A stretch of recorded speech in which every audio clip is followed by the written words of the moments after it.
You're listening to 30 Pounds Down, where losing weight is simplified with healthy habits and your God-given gifts and passion to build a healthy body and lifestyle. You are fearfully and wonderfully made. So if you want to know how to give your body the nutrition it needs to fuel your dreams and to function at its best, you're in the right place. I'm Glenda Hill, a Christian wife and nurse turned holistic nutritionist. I offer you resources and biblical insights to help you lose weight without the fear of regaining the weight back. I share strategies that work and are aligned with God's plan to prosper you in health and life. All right, let's go to the show.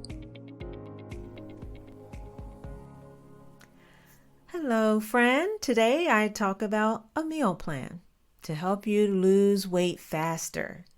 Making food decisions can be stressful, especially when you're trying to lose the weight.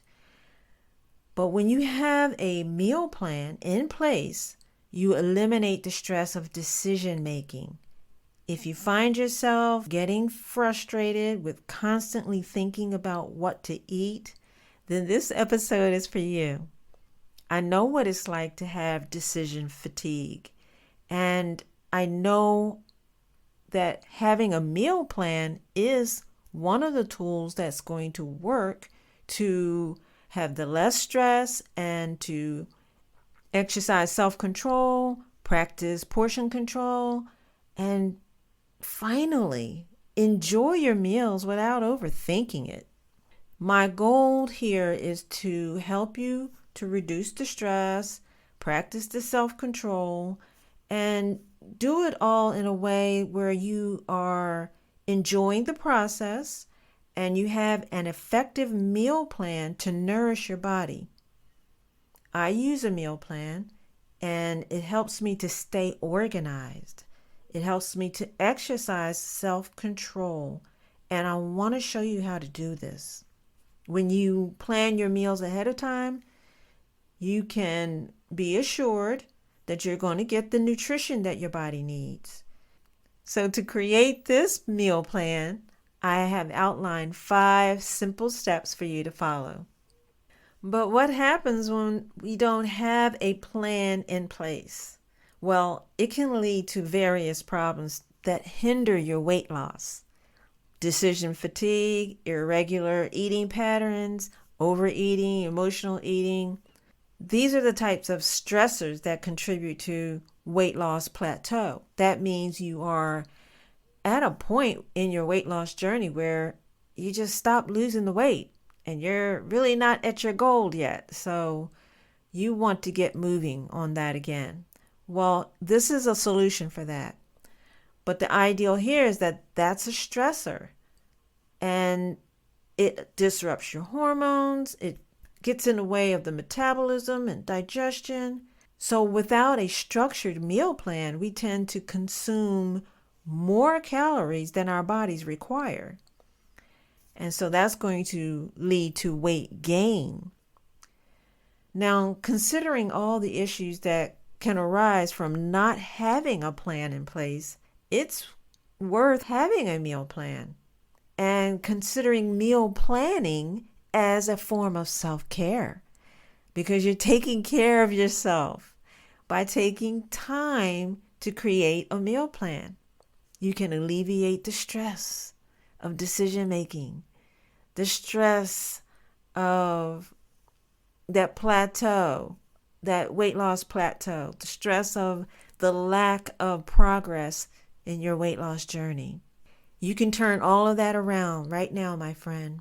Planning your meals is a powerful way to exercise self-control and practice portion control so that you can enjoy your meals to the fullest. You don't have to keep thinking about it or second guess it. I'm going to show you how to have a meal plan that you can stick with, that is going to help you to resist reaching for food for comfort or overeating or eating too frequently, that you can stick to this meal plan and develop a healthy relationship with food. That sounds good? Okay, let's get started. So step 1 is We want to begin the meal planning journey by thinking about it, praying about it, and seeking God's guidance. Trust in the Lord with all your heart as you plan what you eat, and He will direct your path and help you to make wise choices. And we get that wise counsel from Proverbs chapter 3, verse 5 and 6. Step 2 is make a whole food shopping list that's going to align with Genesis 1:29 and Genesis 3:18. And that wise counsel prioritizes fruits and vegetables, herbs, whole grains, legumes, nuts, seeds, and healthy fats. We don't have to struggle with decision making because to know what to eat is already there. The Lord is telling us what to eat, and so we just need to eat that. These are wonderful foods, and it's going to help you build a healthy body and a healthy weight. Step 3, visit the farmer's market. And I'm kind of, laughing about this because that is a meal plan step. Yes, it is. We want to search and go to the best places that have the best of God's provision. And we're looking at a variety of fresh fruits and vegetables in their season and doesn't have pesticides and chemicals. So we want the best. We're searching for the best of God's provision. 1 Corinthians 10:31, that's our wisdom counsel. We want to do all to the glory of God, and that includes your shopping. So a variety of fresh fruits and vegetables in their season is usually going to be found at the farmer's market. Okay, so shop at the farmer's market. Step 4 is think about your time, think about your resources, and you want to make sure you're planning to have what you need to create a successful meal plan. Proverbs 24, verse 3 and 4 gives us counsel to work diligently, plan wisely, so that, you can fill your pantry and your kitchen with nourishing options for your weight loss journey. It's up to us to have what we need on hand. You want to have easy and healthy recipes on hand, ready to go, and you want to have all the ingredients that you need for those recipes. You don't want to have to second guess it because you diligently and wisely plan this step. Step 5 is about self-control. And so you want to plan your serving sizes.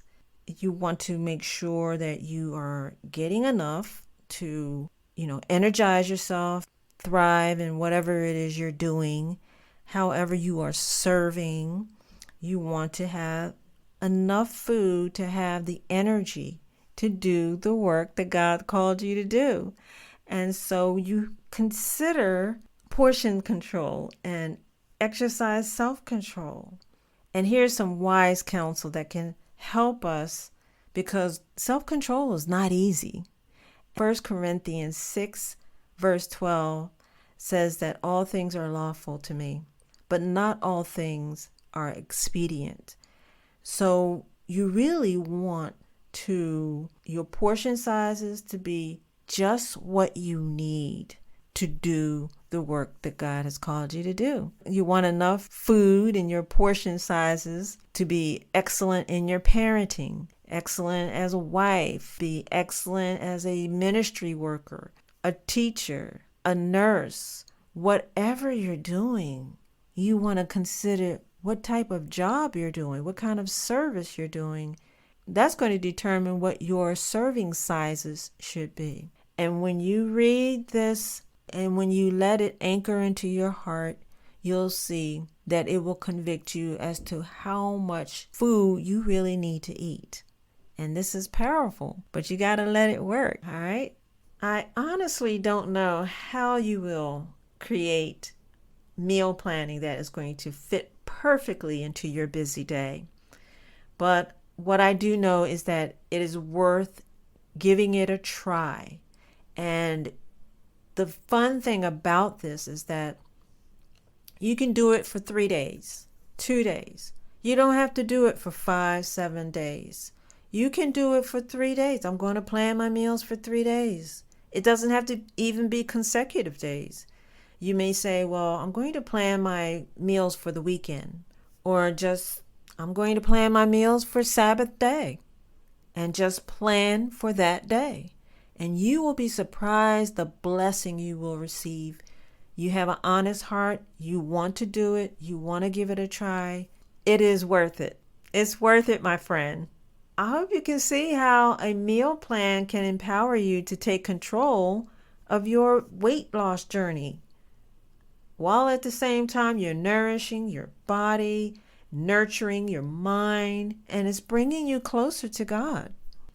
If you like this episode, please share it with a friend. Join me next week on 30 Pounds Down for more talk on Christian weight loss, whole health, and strong faith. Peace to you and have a great day.